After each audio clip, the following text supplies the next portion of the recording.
Hey guys, it's the Patient Hodler coming at you with another video, and in this one I want to discuss the latest Ecomi and Veve related news and bring to you some of the most interesting topics that I could find on the internet. Some of them are good, some of them are rather bad. But before we start, I have to say I'm a crypto and NFT investor but not a financial advisor. So please do your own research before you ape full retard into Ecomi or into the Veve collectibles. With that out of the way, let's get started. So the first topic that I want to address is botting. So this is not a good one, but it needs to be addressed. There are some YouTubers out there who have built amazing content already over botting. I will just cover it nice and quick. Let's take a look at one example video that was posted on Twitter together. So in this video, we see the guy having 3 devices aligned and the timer is dropping down. And once he gets into the drop, he is able to secure all of them without tapping the touch screen. He just has to execute then the order on the gems, and he got 3 times the blind box drop that was really hard to get, and a lot of us was missing out on them. So this seems to be something like an auto-clicker bot, and in another video you can also see that it works for sniping items off the market as well.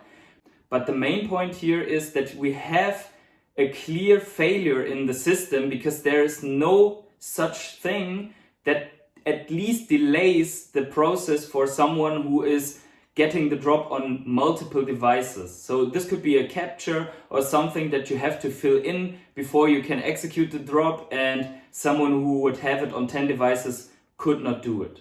The next one is that you have screenshots of a group where people are OTC trading Walt Disney figures and someone has 15 of them.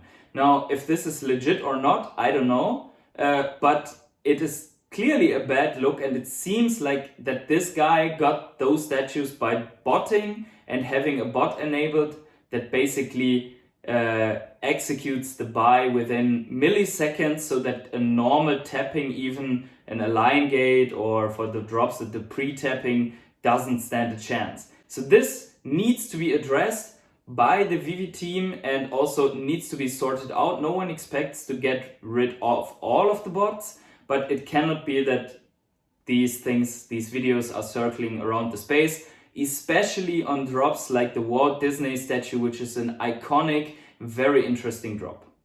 The next one is Immutable X. When immutable, right? So there was a good interview of Taps Trades with Reese from Veve on the Designer Con, which you clearly should check out, and I put the link down in the descriptions.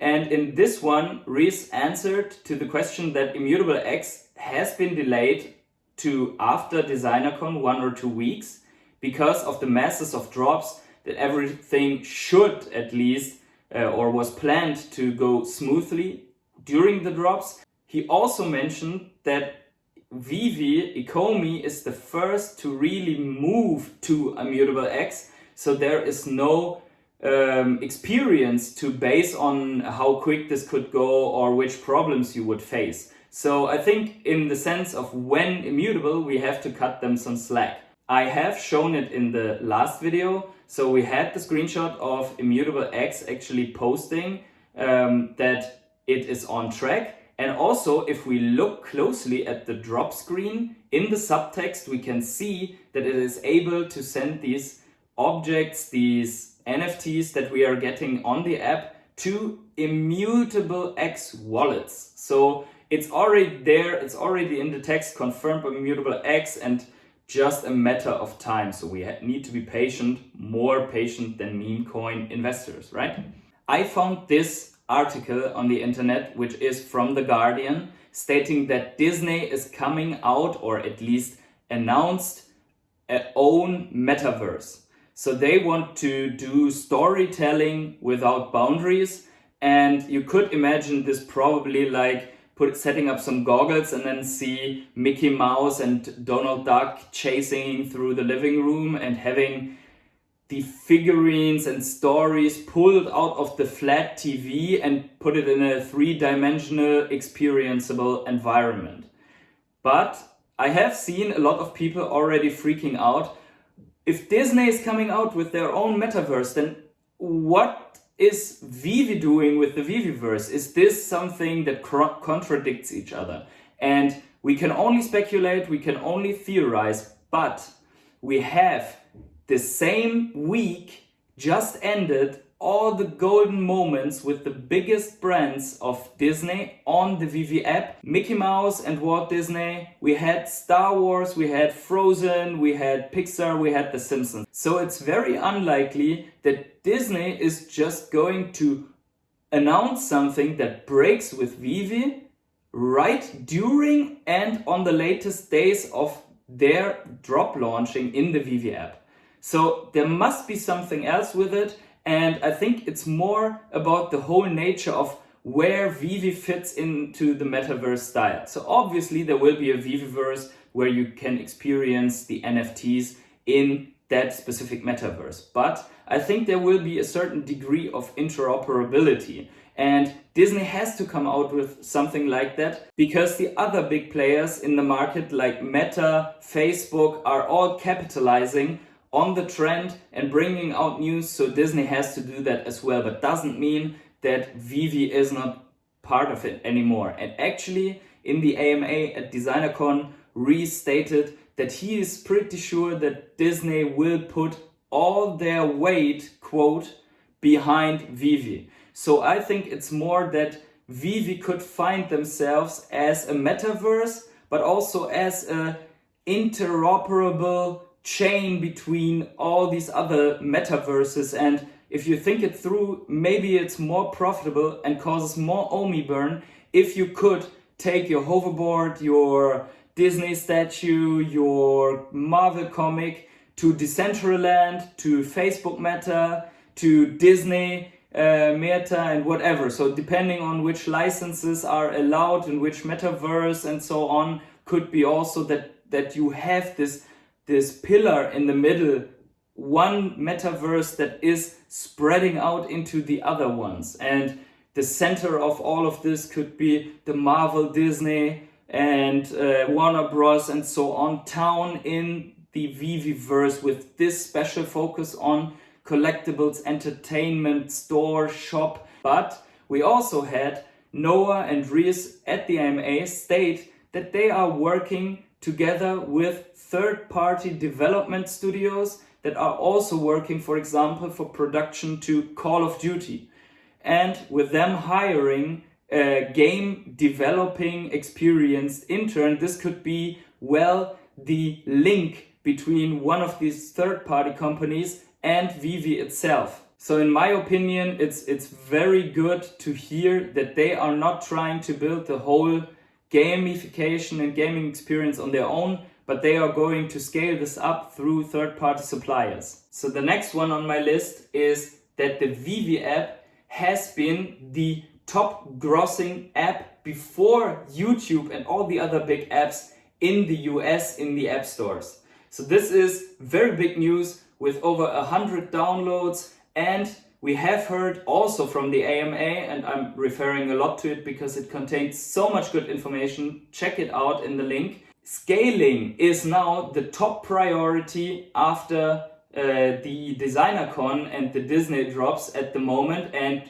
alongside with Immutable X, because 100,000 plus people were flooding into the app only in the last day. So we had 100,000 people participating in the Disney drops in the first ones, and then some 30% more in the next ones, leading up to 200,000 or more people trying to get the Walt Disney drop. So it's really good to hear from Reese that the focus of Veve now will be solely on the migration to Immutable X to finalize that, and onto the scaling capabilities so that the app can handle more people. Reese and Noah were asked in the AMA what to expect next from Veve.